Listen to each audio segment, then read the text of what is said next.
বিয়াৰ বতৰ কি পিন্ধিম কি নিপিন্ধিম বুলি ক'লা টচৰ কাপোৰযোৰ উলিয়াই ল'লোঁ আৰু এয়া হৈছে ঢোলবিৰি। তাৰপাছত এয়া পিন্ধি গৈ আছোঁ দুইটা। তাৰপাছত মোৰ বৰ্তাৰ ল'ৰাটোৰ ছোৱালীজনীৰ বিয়া, অথচ মোৰ ভতিজীৰ বিয়া। আৰু এই ভোগটোৰ ৰাস্তাটো খুব ভাল লাগে। গৈ পালোঁ, ভতিজীজনীক আজি ইমান মৰম লাগিছে। কইনা হ'লে সকলোকে ভাল লাগে। আৰু এইজনী হৈছে মোৰ বা, আজি 25 বছৰ মই লগ পালোঁ। বাবাটো আকৌ তামোল খাইছে, ইয়াৰ গোটেই ঘৰৰ মানুহবোৰ লগ পাই মোৰ যে কি ভাল লাগিছে।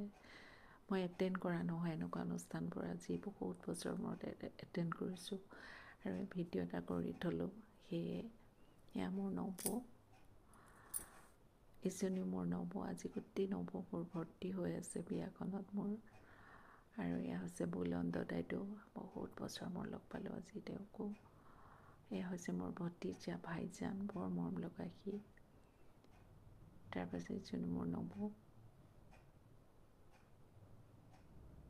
আৰু এই যে ৰাস্তাটো জয়পুৰ আৰু নামৰূপৰ এই মাজৰ ৰাস্তাডোখৰ ইমান ভাল লাগে।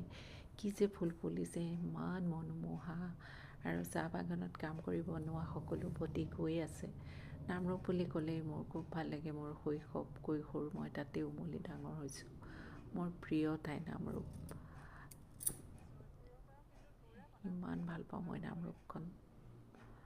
তাৰপাছত এয়া আমি ঘূৰি আহোঁতে বেলি লহিয়ালে ভোগদৈ শব্দটোৱে মোৰ ইমান ভাল লাগে।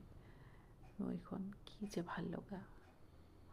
আৰু টিলিঙা মন্দিৰ, ইয়াত পালে মূৰটো খাই যায়। ওম নম শিৱায়।